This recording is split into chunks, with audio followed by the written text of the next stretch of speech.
மட்டும்தான். காசு வந்தா எல்லாரும் செய்யற எல்லை மீறுதல் என்னன்னா, முதல்ல தன்னை உயர்ந்தவனாக்கி மற்றவங்களை தாழ்ந்தவனாக்கிறது. அதுவும் ஒரு எல்லை மீறுதல் தான்.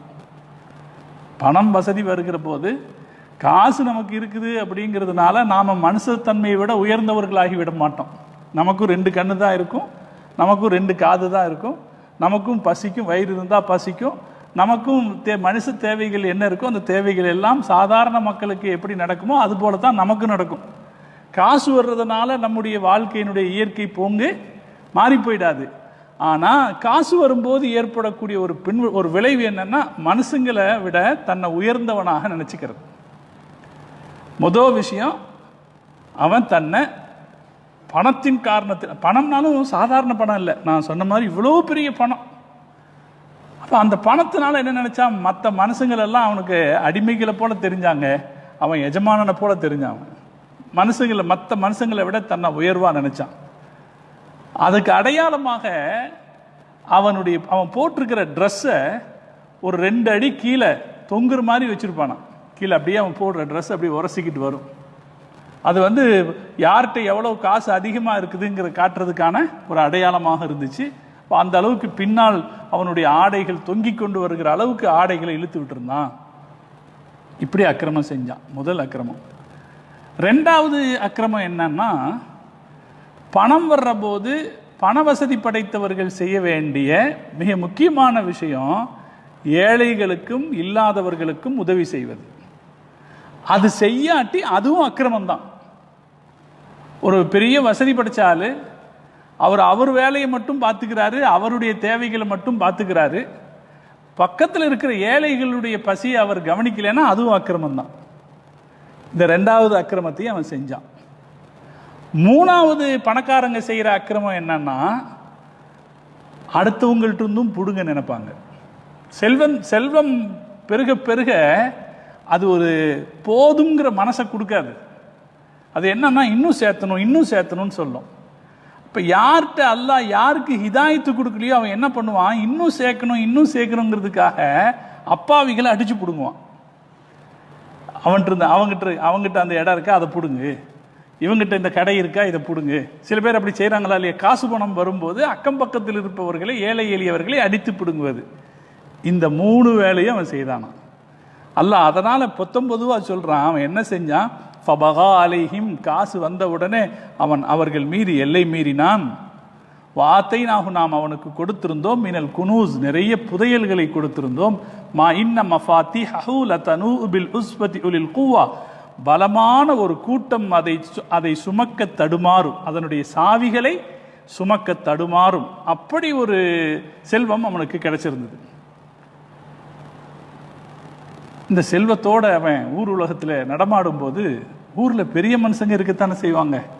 அவங்க இது காலலஹு கௌமுஹு, அவனுடைய மக்கள் அவனிடத்திலே சொன்னார்கள், இவன் இப்படி அக்கிரமம் பண்றதுனால மக்கள் சொன்னார்கள், லா தஃப்ரஹ் இன்னல்லாஹ், ரொம்ப அதிகமா நீ ஆடாத. லா தஃப்ரஹ்னா மகிழ்ச்சியில் ஆடுறது. இன்னல்லாஹ் லா யுஹிப்புல் ஃபரிஹீன், அநீதி இழைக்கக்கூடியவர்களை, எல்லை மீறக்கூடியவர்களை அல்லாஹ் விரும்புறதில்லை, அளவு மீறி ஆடாதே என்று எச்சரிக்கை செய்தார். அதோடு அவங்க என்ன சொன்னாங்க, வபுத்தகு ஃபீமா ஆத்தாக்கல்லாஹு தாரல் ஆஹிரா, இவ்வளவு காசு பணத்தை அல்லாஹ் உனக்கு கொடுத்துருக்கானே, இதை வச்சு மறுமை வாழ்க்கையை தேடிக்க முயற்சி பண்ணு. எவ்வளோ அருமையான உபதேசம்.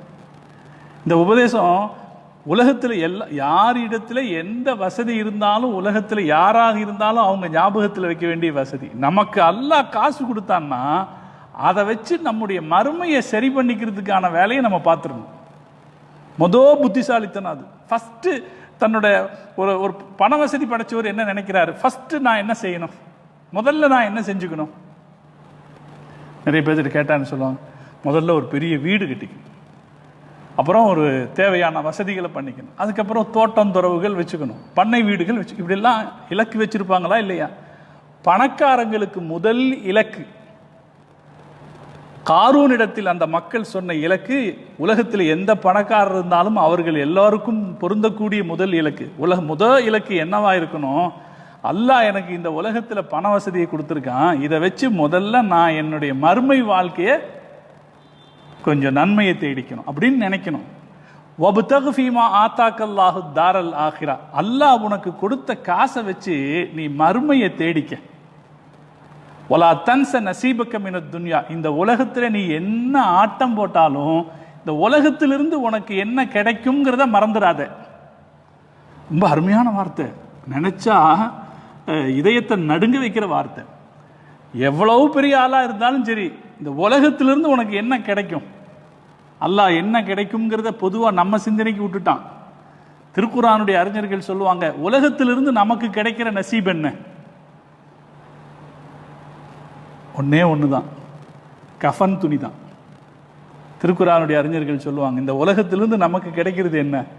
நமக்கு எந்த கஃபன் துணி போடுறாங்களோ அந்த கஃபன் துணி தான் நமக்கு கிடைக்கிறது. அதை மறந்துடாது. வலா தன்ச நசீபக்க மினத் துன்யா, இந்த உலகத்திலிருந்து உனக்கு கிடைக்கிற பங்கை மறந்து விடாது. வேற ஏதாவது கிடைக்குமா?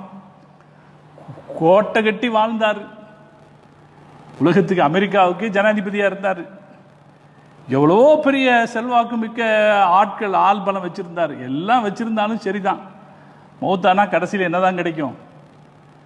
இந்த கஃபன் துணி தான் கிடைக்கும். கஃபன் துணிலையும் பட்டு துணி கிடைக்காது. கஃபன் துணிலையும் என்ன துணி தான் கிடைக்கும்? எல்லாருக்கும் போடுற சாதாரண துணி தான் கிடைக்கும். ஏதாவது கொஞ்சம் ஜாஸ்தியாக வைப்பாங்களா? எல்லாருக்கும் எவ்வளவோ அவ்வளவுதான், எல்லோருக்கும் எதுவோ அதுதான் கிடைக்கும். இதை அவங்க ஞாபகப்படுத்துறாங்க. ரொம்ப மிக மிக அருமையான நினைவூட்டல் அது. அதனால தான் நான் சொன்னேன், இந்த ஆயத்தை நான் தேர்ந்தெடுத்தேன். என்ன காரணம்னா, இதில் சொல்லப்பட்ட அந்த அறிவுரை இருக்கு பாருங்க, உலகத்தில் இருக்கிற எல்லா மக்களுக்கும் தேவையான மிக அற்புதமான உபதேசம் இது. வபுத்தஇ ஃபீமா ஆத்தாக்கல்லாஹு